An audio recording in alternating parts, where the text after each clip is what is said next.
and I watched him over the last 2 weekends. He's throwing ropes all over the field. He's not as good right now as Mahomes. He doesn't throw the ball that Aaron Rodgers does, but I'm tired of hearing what a terrible athlete is, so his throwing coach will be on it now.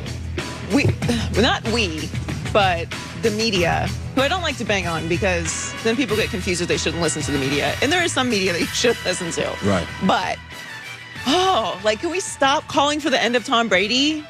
I said this like 5 years ago. Like, Tom Brady will let us know when he's done. He'll let us know when he's finished. I don't think we're going to have to call that one. Yeah. And here he is in the Super Bowl again. Here we go. Zipping it all over the field. But I want to talk about Aaron Rodgers. 12 quarterbacks have lost so far in the playoffs. One has turned it into a soap opera.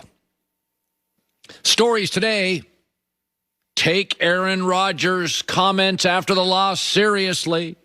Take these seriously. He could be leaving Green Bay.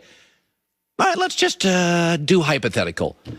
What situation would be better for Aaron Rodgers? Everybody else have a Davante Adams? Everybody else develop offensive lines like the Packers do? Everybody else have Lambeau Field? Everybody play in that crappy division?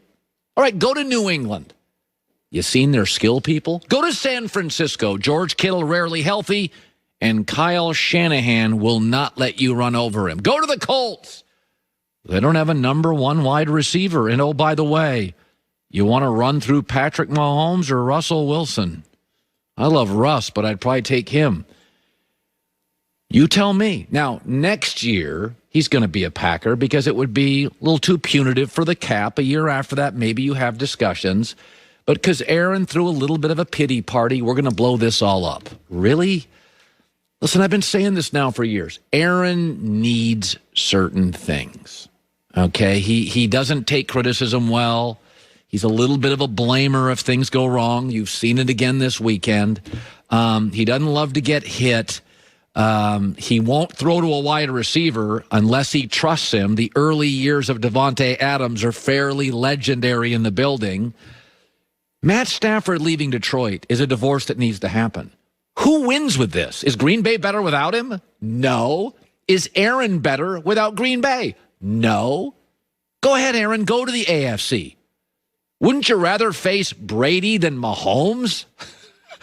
Go to Boston and see how that media treats you. They eat their young in Boston. Go to the NFC West with San Francisco and face Pete Carroll and Sean McVay 4 times a year. Aaron, everything you need, you get. You don't love criticism. In Green Bay, it's the smallest market. It's the easiest media. It's 24/7 softball questions. You like protection. You don't like to get hit much. Who develops offensive lines in the NFL better than Green Bay? They got 3 Pro Bowlers on the offensive line this year. You like when you can control things a little. I get it. I like control too. Green Bay's the only franchise without an owner. You like a dominant number 1 receiver. Couldn't I argue Stephon Diggs and Davante Adams and DeAndre Hopkins are the 3 best receivers in the league? Everything you want, you are granted. Power, a young coach you have a say in, offensive line help. The only thing you're going to lose next year is Aaron Jones, a very good running back, but you'll have 2 good ones behind him, and the reality is he's expensive, and go in the draft and get it. It's a very good roster. It's not perfect. Yeah, this isn't the NBA. 3 and 4 stars just don't join up. It's not baseball with no salary cap where the Yankees can just buy out their problems. You got Lambeau, a good offensive line, Davante Adams, no owner, a soft media. Come on, man, where's it going to be better? Here's what happened. You got Brady'd. Mahomes has already been Brady'd. Peyton Manning's been a career getting Brady'd. Big Ben's been Brady'd. Drew Brees 2 weeks ago got Brady'd. You got Brady'd. It hurts. It stinks. Go see a therapist. I've done it before. It's great. You get through these bad weekends. But I come on. I mean, after the game, Aaron's going. And I know everybody thinks I pick on Aaron, but Aaron, where is it better? This is why guys get stupid divorces. They get divorced and they're, grass is greener. And you're like, no, she's pretty good. She's pretty smart. I don't know what you're doing. Where are you going to go that's better than Green Bay? Softball questions, Lambeau advantage, bad division, good O-line, Davante Adams. And despite what everybody says this morning about Matt LaFleur, 26-6, pretty darn good young coach. But here was Aaron after the loss. a lot of guys' futures that are, uncertain, myself included. That's what's sad about it most.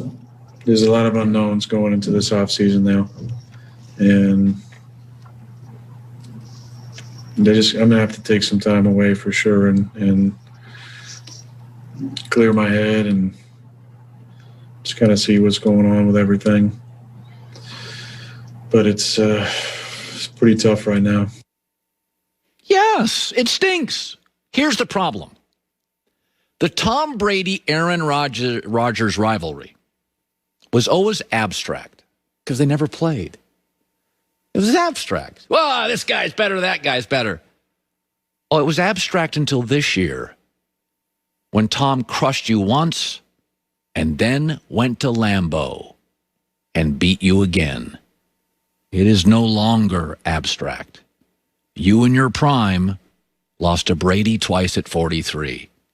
And it's no longer abstract. It hurts. It's right there. But hey, join the club. 2 weeks ago, Breeze got Brady'd. You got Brady'd twice. Manning got Brady'd. Big Ben got Brady'd. If Montana and him had played, he'd get Brady'd. Some guys get LeBron'd. You get Brady'd. It happens. You can't find a more perfect spot. An easy media, great fans, lousy division, star receiver. Hey, you bought a house in Malibu about a year ago. I read about it on the internet. Go hang out, go surf, meditate, stay put. Green Bay is good for you. You're good for Green Bay. All right, so last night, I was kind of in awe of it. LeBron had 46 points. I mean, he had a block shot that looked like his rookie year.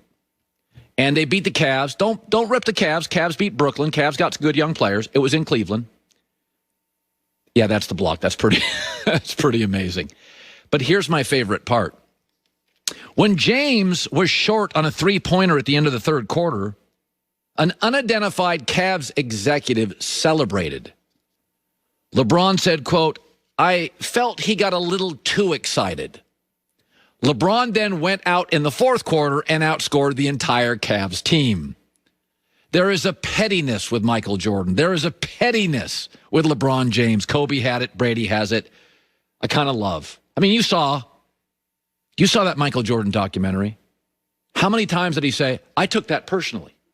Mike, they burned your toast for breakfast. I took that personally. They're imaginary.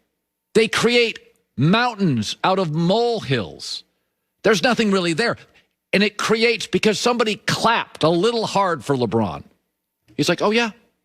Oh, you're happy for me to miss? Watch this. I'm going to outscore your entire franchise." LeBron joked about it, laughed about it, but was kind of serious about it after the game. Felt like he was just a little bit too excited about seeing me miss. He was really excited about me missing, that shot a little bit more extra than I would have liked, but he got a root for his team, obviously, and he was, he showcased that. So, I knew I had another quarter, and the fourth quarter is my favorite. This is very MJ. Remember the MJ documentary? LeBradford Smith was a random NBA player. He had one game in his life. He scored over 30. It was against Jordan. After the game, Michael Jordan said he went up to Michael and said, "Nice game, Mike." Well, they played the next night. Jordan was so furious, he went out and scored 47, 30 in the first quarter. When asked after the game if he was fueled by LeBradford Smith, he said, "No, not really. I just made it up." Imaginary.